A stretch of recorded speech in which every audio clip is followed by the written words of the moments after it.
Entonces, bendito sea el Señor por todo lo que Dios está haciendo. En medio de todas estas situaciones, la iglesia, el ministerio, el remanente está vivo todavía. ¿Verdad? El diablo nos quiso parar, pero no pudo. Estamos más vivos que nunca. Hemos aumentado nuestra fe. Amén. Hemos visto la mano de Dios. Hemos visto la mano de Dios en medio de una dificultad. Ok, la semana, el servicio anterior comencé una serie demostrando el amor y la fe en Jesucristo. Y hoy quiero continuar, hoy quiero terminar, si el tiempo me lo permite. Voy a terminar hoy. Quiero que los que están ahí compartan la transmisión, etiquete a sus amigos, a sus familiares que necesitan escuchar una palabra como la que Dios les va a permitir recibir a través de mi persona, usando mi humanidad. Así que yo quiero que usted se ubique en Mateo capítulo 10, versículo 16. Vamos a ir rápido, Gaby.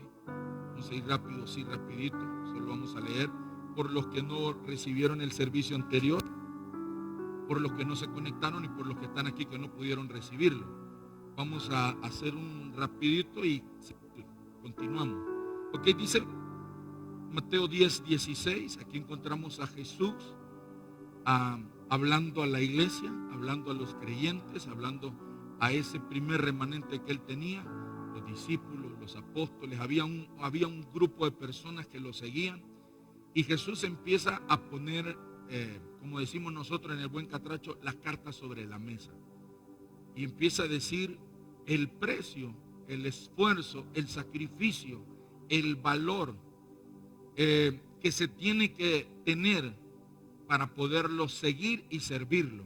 Entonces vemos nosotros acá que Él les empieza y dice en este versículo: he aquí yo os envío, Mateo 10, 16, he aquí yo os envío como ovejas en medio de lobos.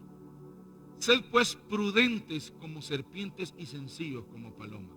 Entonces, ¿qué es lo que nosotros estamos viendo acá? Jesús dice: yo los envío como ovejas en medio de lobos. Es decir, ustedes van a estar rodeados de lobos. Ustedes van a estar rodeados. Siempre habrá peligro. Siempre habrá amenazas de muerte. Siempre van a estar expuestos. ¿A qué? A recibir ataques. Porque recuerde usted, los lobos atacan en manada. Los lobos son animales que se alimentan. Uno de sus platos favoritos es las ovejas. Y el Señor no pone una imagen así como, muchachos, los envío y ustedes van a estar en medio de conejitos. Qué lindo, ¿verdad? Los conejos no matan a nadie, no atacan a nadie. Pero Jesús dice: los envío como ovejas en medio de lobos. Desde ahí les está mostrando un panorama claro, y a nosotros también. A todo al que ponga su fe en Jesús, nos está hablando el panorama completo. Cuando dice que estaremos en medio de lobos, está hablando de que, imagínese usted y su familia en el centro, en medio de un círculo rodeado de lobos, de una manada de lobos, hambrientos, feroces, violentos, agresivos, asesinos. Entonces, desde ese momento Jesús les hace ver que lo que representa seguirlo a Él, siempre estarán expuestos, rodeados de peligros. ¿Están acá? Entonces, aquí nosotros vemos a Jesús poniendo las cosas. Versículo, vamos a saltarnos al siguiente, el 17. Vamos a ir al 17, dice: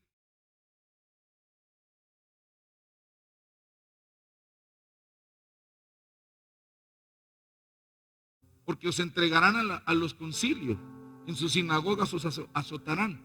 Versículo 18. Y aunque los gobernadores y reyes, y ante gobernadores y reyes seréis llevados por causa de mí. ¿Por causa de qué dice? ¿De qué? De Jesús, de la fe en Jesús. Por causa de la fe en Jesús, vamos a ser llevados ¿ante quién? Ante gobernadores, ante reyes, autoridades. Si están acá, díganme amén. Dice 19, mas cuando os entreguen, oiga, mas cuando os entreguen, no, o sea, vamos a ser llevados ante la gente. ¿Quién es el concilio? ¿Quién eran los ancianos? El concilio y los ancianos son las autoridades espirituales. ¿Sí me entienden? El concilio era un gobierno espiritual que podría ser la directiva póngale para que usted lo entienda, la directiva de los pastores, apóstoles, maestros, evangelistas de Jerusalén. Entonces, esa organización, esas personas que tienen autoridades, que son autoridad espiritual, dice, van a ser llevados ante ellos, van a ser llevados ante reyes, ante gobernadores, autoridades terrenales, la policía, el ejército, el gobierno. ¿Sí están acá? Entonces dice, habla de autoridades espirituales, habla de autoridades terrenales, pero dice, más cuando se entreguen, o sea que nos van a entregar como lo entregaron a él. No sé si me entendieron. ¿Quiénes entregaron a Jesús? El concilio, los ancianos, el gobierno espiritual de aquel entonces, fariseos, escribas, los maestros, los rabinos, los que enseñaban la palabra. Esos fueron los que arrestaron a Jesús y se lo entregaron a Poncio Pilato. Jesús está hablando de eso. Eso mismo que a Jesús le hicieron, que lo arrestaron y lo llevaron y lo pusieron en manos de autoridades. Mire cómo está la cosa. Las autoridades espirituales, el concilio, los ancianos, se pusieron de acuerdo con las autoridades terrenales, las autoridades de Roma, para ir a traer a Jesús y arrestarlo. Y lo pusieron y lo llevaron a Poncio Pilato. ¿Se recuerdan? ¿No han leído? ¿Sí me están entendiendo? ¿Me están siguiendo? Ok, entonces, lo ponen ahí. ¿Para qué? Para que ellos vengan y lo presenten delante del pueblo. Y el pueblo tome una decisión. Pero obviamente, ellos manipulados por ellos, como concilio, autoridades. Poncio Pilato dijo, yo no veo ningún pecado. Poncio Pilato dice, yo no le veo nada malo a este hombre. Hagan ustedes lo que ustedes quieran. Se lavó las manos. ¿Se acuerdan? Han visto por lo menos la película, ¿verdad? Tal vez no lo han leído, pero han visto la película. Entonces, eso mismo es el panorama que Jesús está poniendo que van a hacer con nosotros como hijos de Dios. Que tenemos nuestra fe puesta en Él. Eso Él está preparando. ¿Qué está preparando? Está preparando el corazón. Está preparando el carácter, está preparando las emociones, está preparándonos para la fe. Entonces, no les está diciendo, el que me sigan a mí, el que sean mis seguidores, los que crean en mí, no les va a pasar nada malo, no van a sufrir, no van a ser seguidos por nadie. No, les está diciendo claro lo que viene. Y dice, más cuando os entreguen, no os preocupéis, porque ¿cómo hemos de hablar? Porque en aquella hora os será dado lo que habéis de hablar. Porque habla de la prudencia. Habla de la prudencia porque hay que saber cómo hablar. La prudencia que se está utilizando para otra cosa. La prudencia que Jesús dice, sean prudentes y sean mansos. Sean como astutos como la serpiente, mansos como la paloma. Prudente. La prudencia que está hablando es, el Espíritu Santo les va a dar la sabiduría. El Espíritu Santo va a llenar de sabiduría su boca para como tengan que hablar. Ahí está hablando, está enseñándolo él. Versículo 20, ¿qué dice? Porque no sois vosotros los que habláis, sino el Espíritu de vuestro Padre que habla en vosotros. ¿Sí me entendió? Por eso habló de la astucia de la serpiente y de la, ¿qué dijo? De la prudencia de la paloma. Entonces, acá es donde nosotros vemos que sigue en el versículo 21, que viene lo más fuerte todavía. El hermano entregará a muerte a su hermano. El padre al hijo y los hijos se levantarán contra los padres y los harán morir. ¿Cómo así? ¿Qué vemos nosotros ahora? Tenemos familias, hoy mismo, hoy, en esta hora, tenemos familias divididas. Nos vino esta situación y nos encerraron en nuestras casas. Y dentro de todo eso, Dios está detrás, no que Dios lo haga, pero Dios está detrás. ¿Para qué? Para que en vez de que las familias estén separadas, que las familias sean restauradas. ¿Sí me están entendiendo? hay familias que en medio de esto han sido restaurados. Familias que antes de la pandemia estaban hablando de separación, de divorcio. ¿Sí me entienden? Y ahora entendieron, Dios les habló y el Espíritu de Dios ha venido a su vida y hoy están siendo restaurados. Hoy las familias están siendo restauradas, están entrando en unidad. El esposo, la esposa han entrado en un nuevo amor, han entrado en un fuego de la llama del amor de Dios, ya no un amor carnal, sino del amor de Dios derramado en nuestros corazones por el Espíritu Santo. Trae en el corazón del esposo, de la esposa, ese amor ágape, y eso trae unidad y empieza la restauración del Señor en la cabeza, los padres, el padre, la madre, y luego vienen los hijos y los padres. Ese es el deseo de Dios. Pero, dígale al que está a su lado, no se duerma. Pero nosotros vemos, dice que el hermano entregará a su hermano. Y dice que los hijos se rebelarán contra los padres, se van a levantar y los van a hacer morir. Entonces, ¿qué estamos viendo ahora? Estamos viendo familias, padres inconversos, hijos cristianos. Hijos inconversos, padres cristianos. Padres queriendo buscar a Dios, hijos que no quieren nada con Dios. Hijos buscando a Dios y padres que no quieren nada con Dios. ¿Qué es lo que va a pasar? ¿O qué es lo que está pasando? Que el miedo a un virus ha provocado que los hijos digan, si usted se va, mami, o usted se va, papi, y va a venir, se va a ir a contagiar y nos va a venir a contagiar a nosotros, yo creo que lo mejor es que ustedes se vayan. Y viceversa, en el caso de los papás son pues religiosos, no cristianos, y de repente sus hijos quieren buscar a Dios, están apasionados con Dios, están ardiendo en fuego, pero el papá dice, no, usted no me va a la iglesia, porque usted va a ir a traer ese desgraciado virus y nos va a contagiar a todos nosotros, y nos vamos a morir todos. Eso es lo que está hablando el Señor. Esta pandemia, este virus, la voluntad de Dios fue unir, el deseo de Dios fue unir, fue restaurar. Nosotros tenemos testimonios de familias que en medio de esta pandemia Dios los está restaurando, está acercando el corazón del esposo, de la esposa a Dios y el corazón de los hijos a Dios. ¿Sí me entendieron? Pero también tenemos que ser realistas. Jesús lo anticipó, Jesús lo profetizó. ¿Me está entendiendo o no me están entendiendo? Entonces, ¿qué estaba hablando? Estaba hablando de que iba a haber una división. Estaba hablando que iba a haber una contienda. Estaba hablando que iban a haber diferencias. Está hablando no de golpecitos o de palabras. Está hablando de que los harán morir. Ahí está claro. Mateo 10:21. El hermano entregará la muerte al hermano y el padre al hijo. Y los hijos se levantarán contra los padres y los harán morir. Lo más preocupante de esto es que no está hablando de enemigos. Está hablando de la familia. ¿Están aquí? Está hablando de la familia, no de enemigos. No dice y el enemigo entregará al enemigo a muerte. No, hermano, padre, hijos, padres. Díganme algo, despiértense. Entonces, ¿qué está pasando?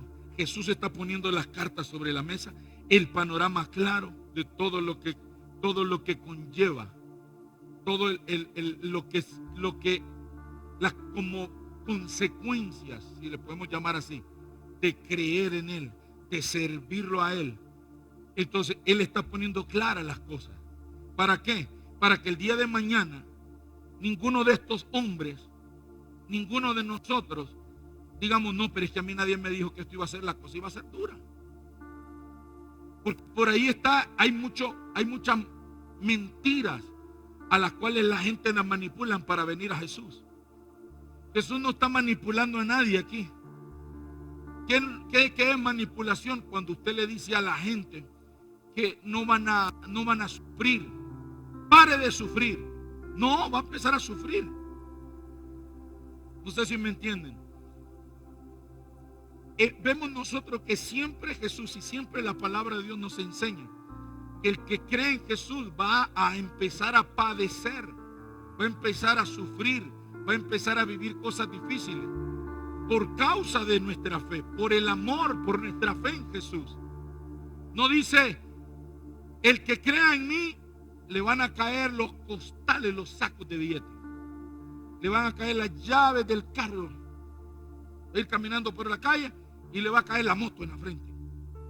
Y le va a caer las llaves de la casa. No, nunca mencionó eso. Hasta el final se lo habló a Pedro. Pero acá nosotros vemos, les dice el precio que tienen que pagar por creer en él. Versículo 22. Y seréis aborrecidos de todos por causa de mi nombre, mas el que persevere hasta el fin, este será salvo. Versículo 23. Cuando os persigan en esta ciudad, huid a la otra, porque de cierto os digo que no acabaréis de recorrer todas las ciudades de Israel antes que venga el Hijo del Hombre. Vemos nosotros, dice, van a estar siempre, yo los envío como ovejas en medio del lobo.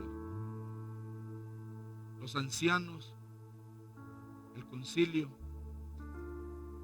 los va a azotar en la sinagoga. Los van a llevar ante reyes y gobernadores. La familia, el hermano entregará a su hermano, los hijos a los padres contra los hijos. Autoridades espirituales, autoridades terrenales, la familia. Y el 22 dice, serán aborrecidos por todo. Yo no estoy predisponiendo a nadie, lo decía en el servicio anterior. Yo no estoy predisponiendo a nadie contra su familia. Yo estoy enseñando lo que la palabra de Dios dice. Y lo que en muchos casos nos toca a padecer por un momento, por un tiempo. Cuando yo me convertí, la situación cuando yo me convertí no fue fácil. Obviamente mis padres, hoy es todo lo contrario. Mis padres hoy se sienten quizás orgullosos de mí, que tienen un hijo pastor. Pero antes de eso, mi mamá que era católica, mi papá católico, fueron cosas duras, difíciles. El rechazo. ¿Por qué? Por mi fe en Jesús. Yo llegaba tarde de las discotecas con mis compañeros, con mis amigos y no había problema. Yo me perdía un fin de semana y me iba para donde mis familiares, fuera de Ciguatepeque, y no había problema. Yo me iba a jugar, a entrenar a fútbol desde las 2 de la tarde y regresar hasta las 7 de la noche y no había problema. Cuando yo tenía problemas era cuando yo tenía que ir a la iglesia. Cuando yo tenía que, el servicio era a las 7, y yo tenía que irme a las 5 para ir a pasar recogiendo gente, para no llegar solo a la iglesia y llevar discípulos y llevar gente, porque así fui siempre. Nunca llegaba solo a la iglesia. Hoy los líderes vienen solo a la iglesia y no traen a nadie. No, yo no. Y ustedes lo pueden preguntar y lo pueden preguntar a quien ustedes quieran. Nunca llegaba solo a la iglesia yo solito como líder. No. Yo siempre tenía que irme temprano porque yo tenía que pasar trayendo gente. En carro, en taxi, con carro prestado, con carro pagado. No importaba cómo. De los mismos discípulos que tenían carro, no importaba. Pero yo tenía que llegar con alguien. Y eso, cuando a mí me tocaba irme temprano, ese era un problema. Tenía permiso para irme temprano a entrenar, a jugar fútbol. Tenía permiso para irme a jugar un fin de semana fútbol, pero no tenía libertad para venir a la iglesia y servir al Señor. Eso era una lucha. Mi papá era mi jefe y mi papá, un señor con un carácter fuertísimo. Obviamente todavía no había conocido a Jesús. Y se resistía y se oponía. Me decía, y no lo hago con intención de exponer a mi papá, yo honro, amo, bendigo a mi papá. Y le agradezco porque se dejó usar para formar. Eso fue usado para formar mi carácter. Mi papá me decía, vos sos un tonto, vos sos un bruto. El pastor allá durmiendo, y me mencionaba el nombre del pastor y me decía, y vos de bruto haciéndole el trabajo, facilito, él solo llega y hace, así cualquiera es pastor, me decía. Otros brutos le hacen el trabajo. No sé si me están entendiendo. En medio de esas luchas, en medio de esa adversidad, yo servía. Seguía sirviendo. No paraba. Yo me iba, mi papá se quedaba echando, como dicen, sapos, culebras y rayos y todo, bravo. Un señor de carácter fuerte, quedaba enfurecido. Al siguiente día en la mañana que llegaba decía buenos días. Bien ve que ni me saludaba ni me decía nada. Enojado aquel señor. Una lucha. Hoy es todo lo contrario, porque ahora él conoce a Jesús. Jesús es su Señor, es su Salvador. Es un Señor generoso, es un Señor servicial. Es un Señor que mientras él ha podido, él siempre ha llegado a la iglesia con alguien. Es un evangelista, mi papá. Entonces, ¿qué le quiero decir con esto? Que es el momento donde Dios usa muchas veces a nuestra familia, a los seres que más amamos, para formarnos. Es parte de nuestra formación en nuestro carácter. No lo hacen porque nos odian. No, el diablo los usa y Jesús nos preparó. El diablo va a usar a la gente que más amamos. Si un vecino a usted le pegó la insultada de su vida, a veces a usted no lo va a afectar. Pero si es su mamá, la que lo parió, si es su papá, el que lo engendró y que se ha partido la vida para que usted sea alguien, y lo insulte y lo rechace y lo corra de la casa y se oponga a que usted sirva a Dios, cuando antes usted pasaba todos los fines de semana drogándose en la discoteca, en los bares, en los nightclubs, y ahora los fines de semana está sobrio, sin discos, sin vicios, sin nada de eso, y sirviendo a Dios. Usted lo ve en el sentido como una persona en sus 5 sentidos cabales. Y usted dice, como papá, si usted tiene un hijo que es un borracho, un drogadicto, y usted está los viernes, sábado, domingo, o hay hijos que todos los días, y usted está pendiente, el teléfono es uno con usted, porque usted está pendiente, y las 2 de la mañana y el muchacho no ha llegado, las 3 de la mañana y el muchacho no llegó, las 5 de la mañana y el muchacho no llegó, las 6 de la mañana, 7 de la mañana y no llegó, y usted con ojeras, que llorando, preocupado, estresado, con migraña, con dolor de cabeza. ¿Qué vida es esa para un padre? Esa no es vida. Tener hijos así, eso no es vida. Y por ahí Dios, en su amor y su misericordia, manda un evangelista, manda una persona, invita a sus hijos se convierten, sus hijos empiezan a apasionarse por Dios, quieren servir a Dios, empiezan a servir a Dios. Y de repente ese padre y esa madre que lloraba y que le pedía, Señor, guarda a mi hijo, protege a mi hijo, donde quiera que esté mi hija, Padre, guárdala, que no la vayan a violar, que no la vayan a drogar, y si se droga, Señor, pues que no la violen, y se emborracha, pues que no la violen, que no le vayan a pegar una enfermedad, que no la vayan a embarazar, que no la vayan a dejar botada en un cafetal allá. Y ahora está apasionada por Jesús, sirviendo, ganando almas. Y esa gente, esos padres chiflados, locos, brutos, hoy se oponen por Dios. ¿Qué es lo que quieren? ¿Qué es lo que quieren? Quieren hijos drogadictos, quieren hijas prostitutas, quieren hijos sicarios, quieren hijos delincuentes. ¿Qué tipo de hijos quieren? ¿O quieren hijos consagrados a Dios, sirviendo a prójimo, amando a Dios, cumpliendo el primer mandamiento, el segundo mandamiento de amar al prójimo como a sí mismo? ¿Qué tipo de hijos quieren? ¿Quieren un hijo con un título universitario, pero que ni se termine de graduar y muere en un accidente, muere en una sobredosis, muere en un accidente con sus compañeros borrachos de universidad? ¿O quieren un hijo que cuando el rapto se dé, se vaya al cielo con usted y toda su demás familia? Tipo, tenemos padres, perdónenme la expresión, pero es que da cólera. Tenemos padres estúpidos, y la palabra estúpido le queda pequeña. Los hijos queriendo servir a Dios, los hijos queriendo dejar la marihuana, la droga, queriendo dejar la borrachera, queriendo dejar ese mundo de basura que no sirve para nada.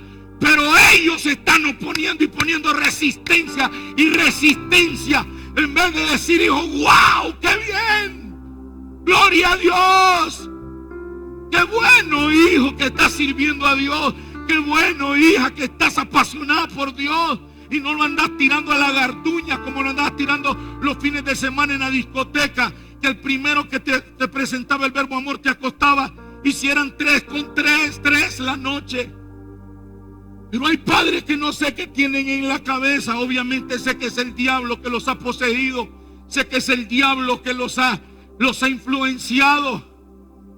Usted sabe, cuando a un muchacho acá en la iglesia, cuando a alguien aquí en la iglesia le ha pasado algo, la culpa es de Dios, la culpa es de la iglesia, la culpa es del pastor, nunca es de ellos.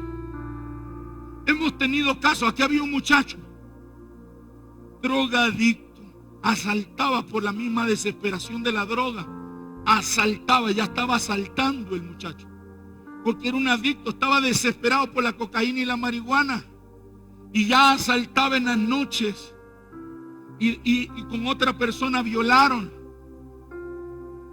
y de repente uno de los evangelistas del ministerio fue y le presentó a Jesús, y ese muchacho se convirtió, empezó a crecer, empezó a servir, estuvo en cámara, estuvo en la media sirviendo. Aquel muchacho con una algarabía, con una alegría.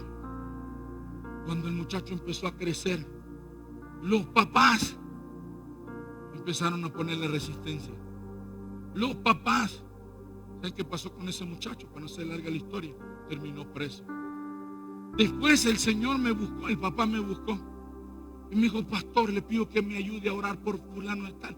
Y mire, me dio un coraje que no lo agarré del cuello, lo levanté y lo estrellé en una pared, porque ese hombre era más grande que mí, me iba a pegar una buena golpiza. Pero es que hay padres que dan ganas de agarrarlos del cuello, levantarlos y decirle: ¡hey, despierta!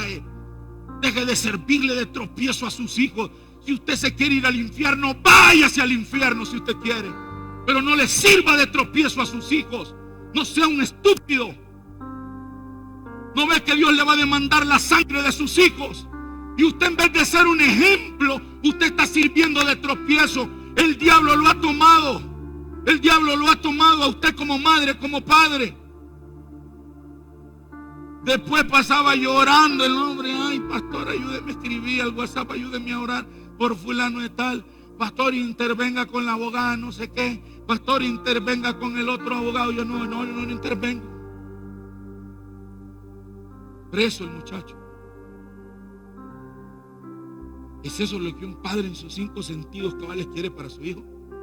¿Eso es lo que un padre con sus 5 sentidos quiere para su hija? ¿Que sea una prostituta? ¿Que tenga hijos de 4 hombres diferentes? ¿Que tenga una vida de promiscuidad, de drogas, de vicio, de desenfreno? ¿O quieren una hija o un hijo que sirva a Dios, que ame a Dios? Yo sabía que este mensaje no es para nada popular, ni para ya un montón ya se salieron. Desde el momento en que le dije estúpido, se fueron. Pero esa palabra hasta pequeño es comparado para lo que en realidad son. Padres de familia forzando más a sus hijos a tener un título y entrar en el reino, por el amor de Dios. Este papel, eso no sirve. No sirve. No, a mí me traes del 90 para arriba. Y usted se me esfuerza. Y yo, si yo tengo que vendérsela, se la vendo a quien sea, pero usted se gradúa.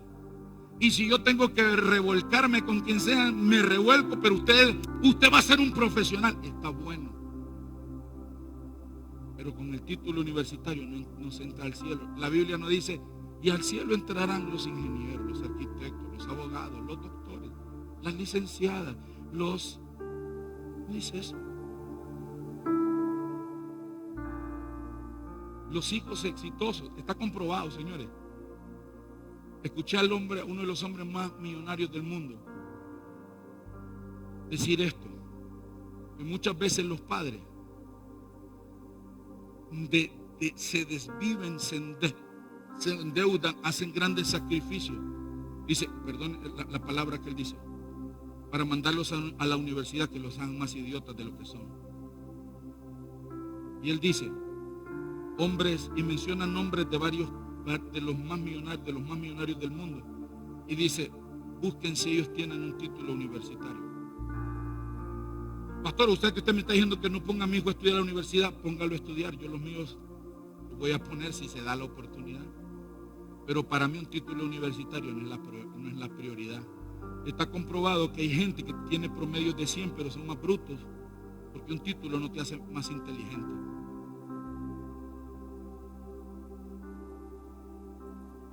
Tenemos gente bruta con doctorados, con maestrías, pero son brutos, porque un pedazo de cartón no te hace inteligente. La palabra de Dios dice: el principio de la sabiduría es el temor a Jehová. No dice: el principio de la sabiduría es el doctorado. Es un doctor en divinidades.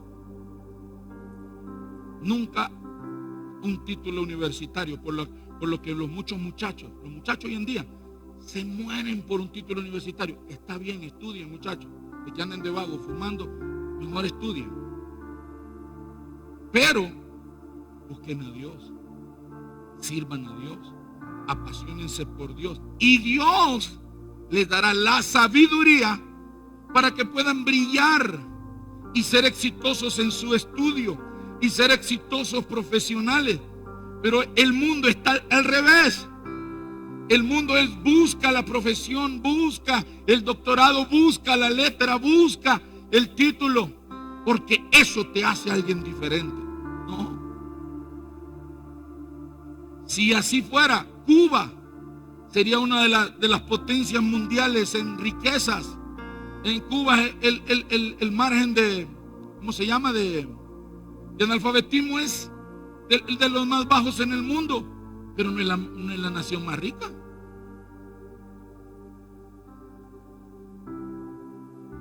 Buscar a Dios, Dios nos dará la sabiduría. Seremos brillantes, exitosos en los demás.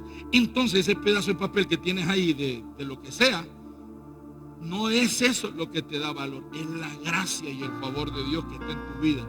Entonces vas a ser un excelente médico, un excelente abogado, que no te vas a vender ni te vas a corromper. Entonces vas a ser un ingeniero excelente. Entonces vas a ser un científico. Entonces vas a ser un empresario. Entonces vas a ser un arquitecto. Entonces vas a ser un ingeniero exitoso en todo. ¿Por qué? Porque el éxito te lo da un título. No, porque el éxito es tener a Dios en primer lugar y después todas las demás cosas. Pero si estás buscando al revés el título para creer que eso te va a dar valor, ¿sabes qué te le va a pasar? ¿Y qué le ha pasado a muchos? A muchos que, número uno, no tienen identidad, y dos, a muchos que tienen el ego bien alto. ¿Saben qué les ha pasado? Después de que se gradúan y tienen el título universitario, se sienten más vacíos y más secos, porque ahora tienen el papel que tanto soñaban, pero ahora el papel y el vacío sigue, y el papel lo tienen. Tienen el título, pero el vacío nadie se los llena. Dicen: no, yo creo que es que porque como mi compañero de generación sacó la maestría, voy por la maestría. Y sacan la maestría y ahora ya son 2 papeles. Y doble el vacío y doble la frustración. Porque nada de este mundo te va a llenar. Ni el estudio, ni el sexo, ni la droga, nada. El único que puede llenar ese vacío se llama Dios. Ni siquiera ninguna religión de las que existe, porque todas no tienen ese poder y esa capacidad de llenar los vacíos del corazón. Por eso es que nosotros vemos gente profesional buscando a Dios, sirviendo a Dios. Y usted encuentra gente profesional que dice: yo era un profesional, tenía mi título, tenía mi capacitación, tenía mi esto, tenía lo otro, tenía la pared así pulida, pintada con cuadros, reconocimientos y todo, medallas, trofeos, pero yo estaba vacío. La pared estaba llena de reconocimientos, pero mi corazón estaba vacío. Pero conocí a Jesús y Él llenó ese vacío de mi corazón.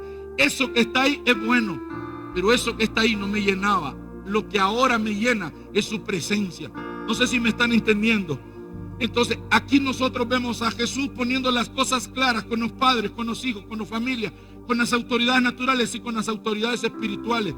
¿Qué es lo que les estaba diciendo? Habrá persecución, habrá lucha, habrá miedo, habrá terror, habrá prisión, habrá azotes, habrá traición, habrá infidelidad, habrá rechazo, habrá burla, habrá menosprecio. Pero el que persevere hasta el fin, el que venza los azotes de los religiosos, el que venza los azotes de los legalistas, el que venza los azotes y las prisiones de las autoridades, el que venza el rechazo de la familia, ese será salvo.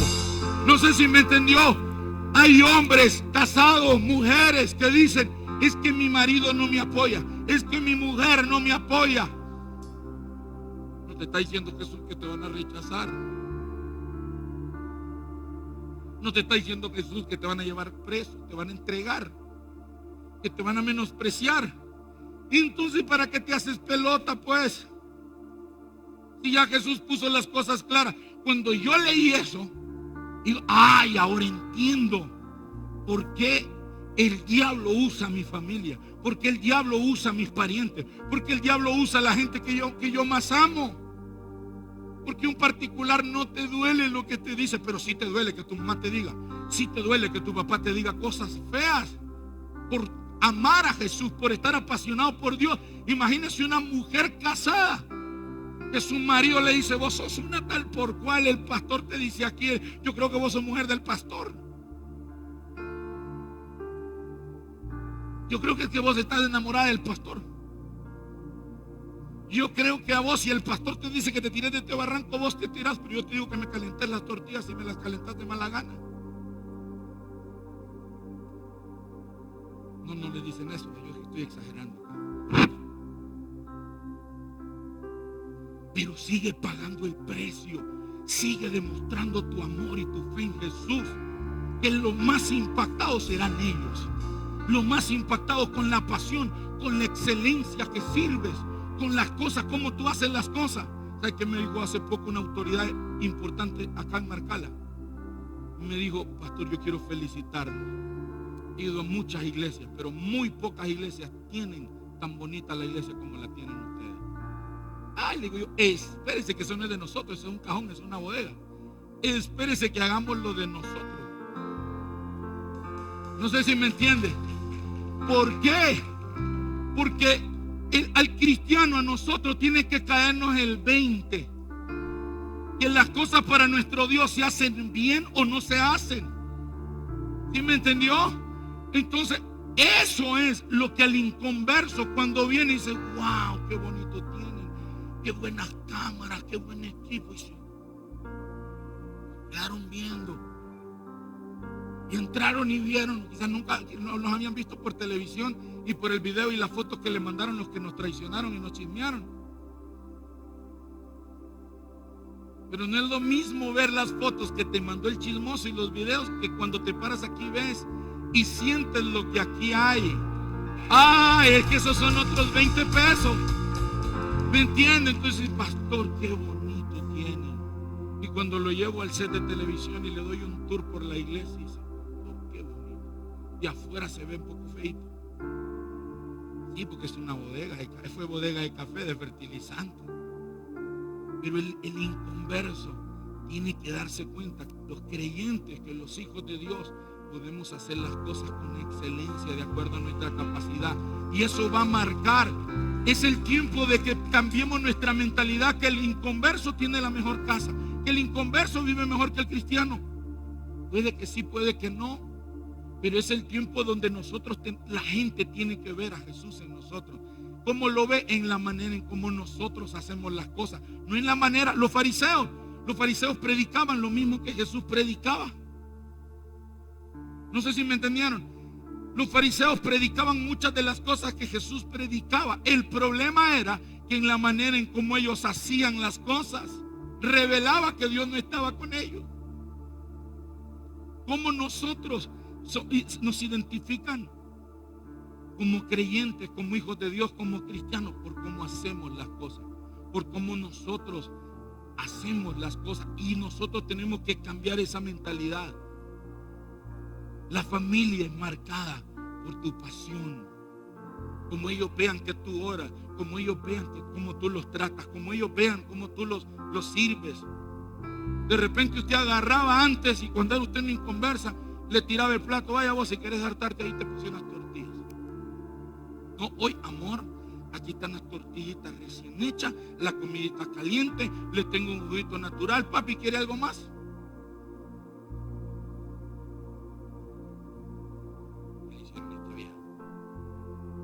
¿Sí me entiende? ¿Qué es lo que va a haber? La forma, la manera en cómo tú lo tratas.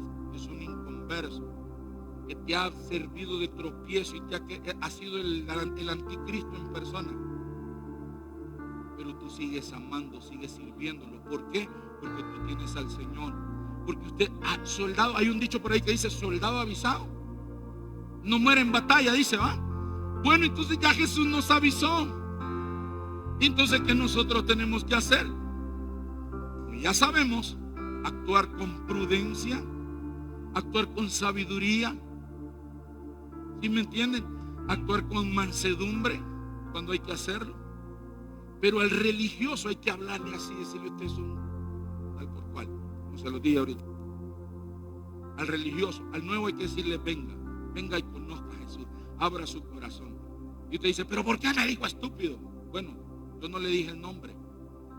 Yo no dije fulano de tal o fulana de tal es una. Ahí le cae el guante. Número 2. Habló el precio que se tenía que pagar. Habló de las consecuencias que vendrían por nuestra fe en Él. ¿Están acá? Pero Él no dijo: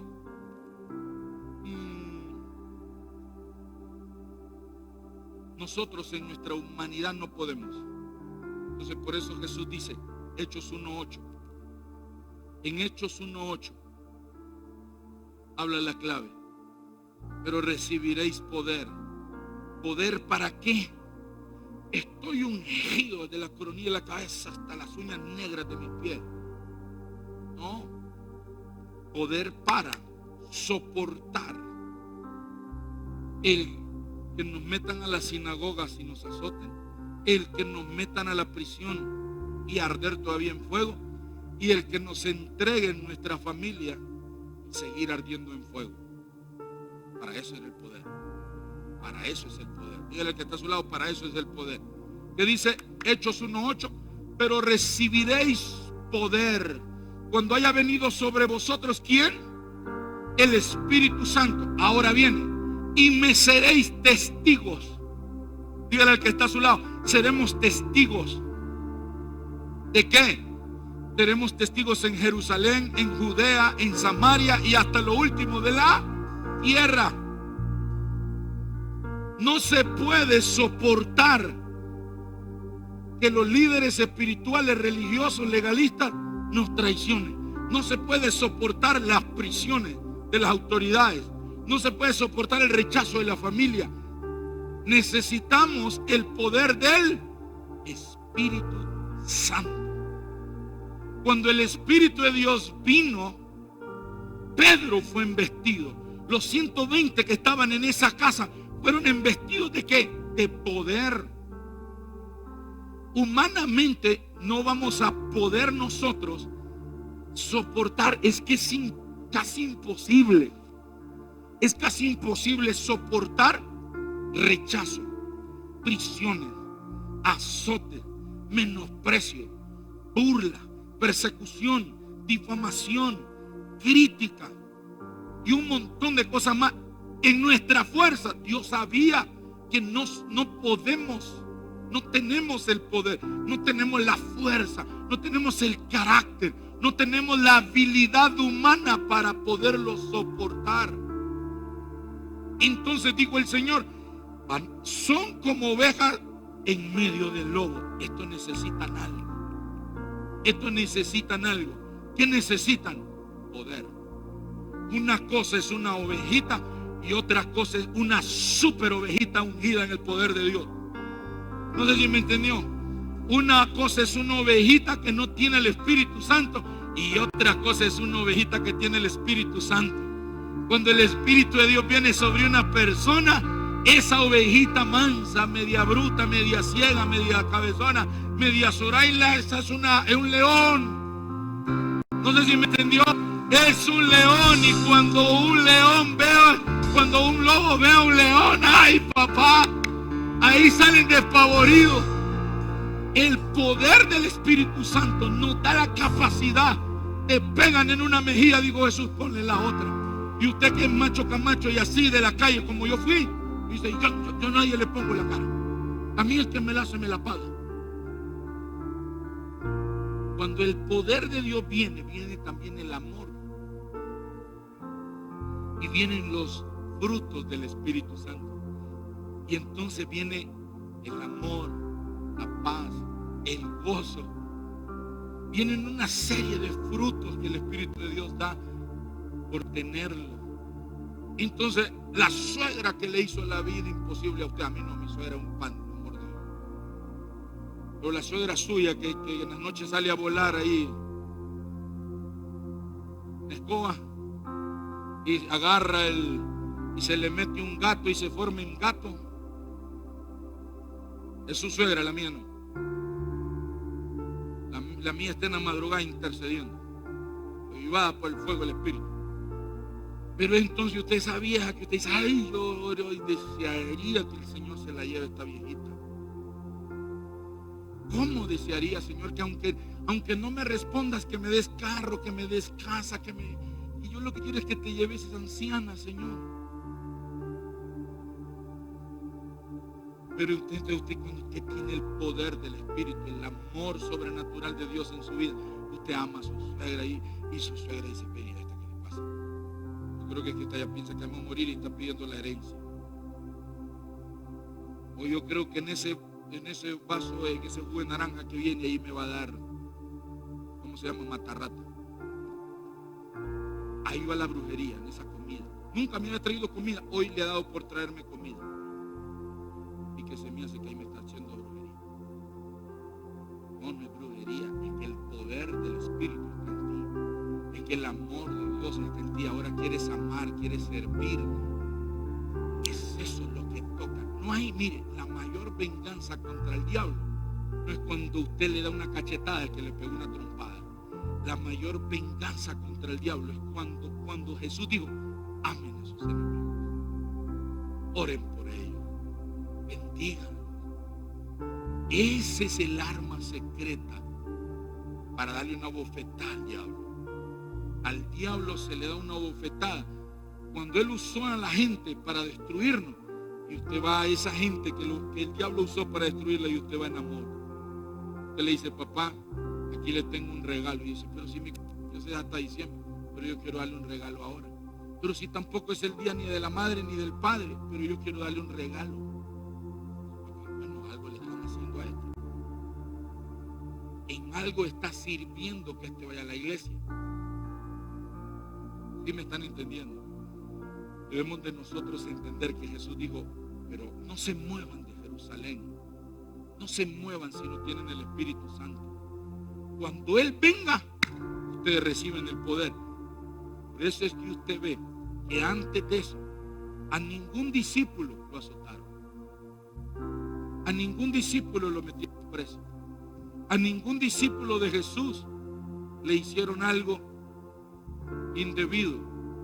Se los hicieron cuando el Espíritu Santo llegó. Por eso cuando el sábado llegaron aquí las autoridades, yo no me enojé.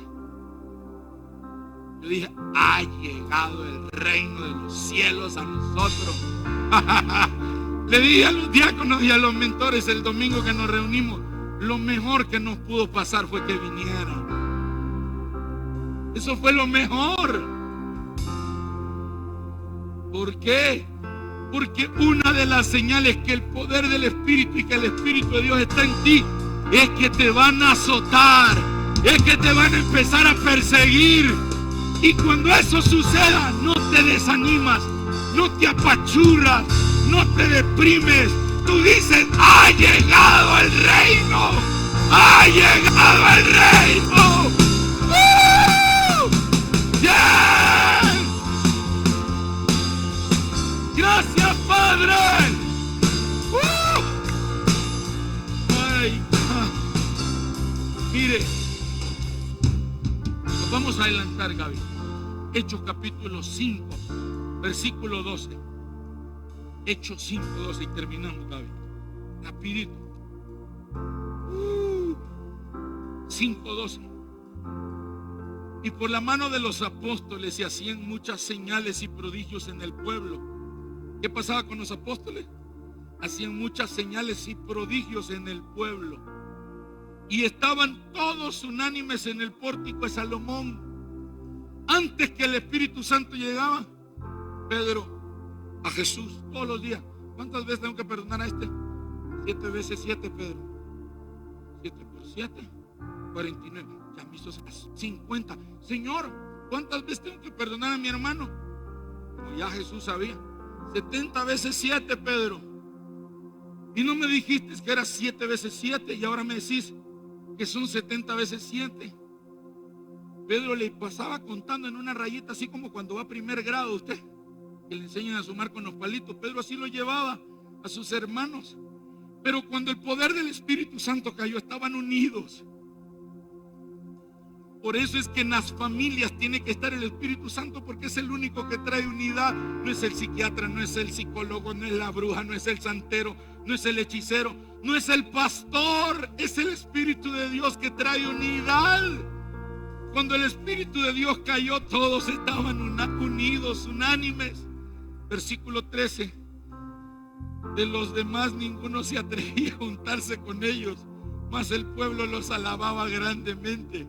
Los religiosos estaban viendo que ellos, llegaba un ciego y miraba, llegaba un sordo y oía, llegaba un paralítico y caminaba. Y los religiosos estaban allá afuera,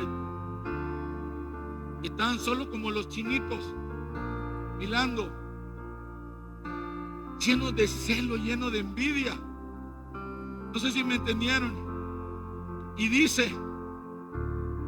esto está poderoso: y los que creían en el Señor aumentaban más, gran número así de hombres como de mujeres, por tanto que sacaban a los enfermos a las calles y los ponían en las camas y en lechos, para que al pasar Pedro,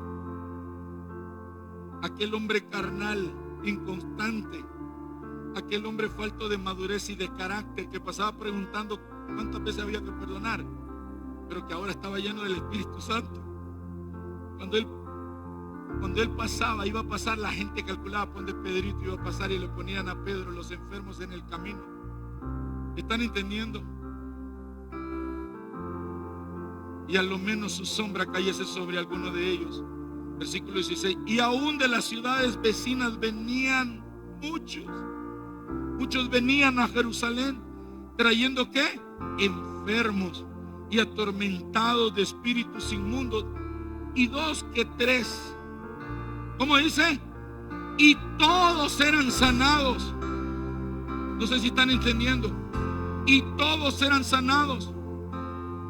Entonces, levantándose el sumo sacerdote y todos los que estaban con él, esto es la secta de los saduceos, se llenaban de celos. Los saduceos estaban llenos de celos, por eso es que eran bien feos. 18. Y echaron mano a los apóstoles. ¿Y dónde los pusieron? ¿Quiénes los pusieron preso?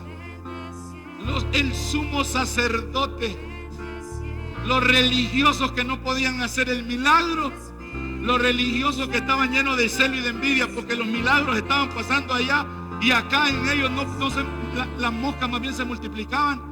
Allá que ellos sanaban, echaban fuera demonios. Allá que ellos, la gente venía de otras ciudades con los enfermos, eran sanados, eran liberados, y ellos miraban eso y eso los llenó de celo y de envidia. Y los religiosos, el sumo sacerdote, se puso de acuerdo con la secta de los saduceos y fueron y les echaron mano a los apóstoles y les pusieron en la cárcel pública. Los llevaron a la policía. Versículo 20. Vamos a pasar al 25. Pero viendo uno de ellos, les dio una noticia: y aquí los varones que pusiste en la cárcel están en el templo y enseñando al pueblo. ¿Qué había pasado? Mira lo que había pasado. Los llevaron, los metieron presos y el Señor los sacó. El Señor cegó el entendimiento de la policía. Llegó el ángel de Jehová a abrir las puertas y dice: salgan. Y dice el Señor que sigan predicando.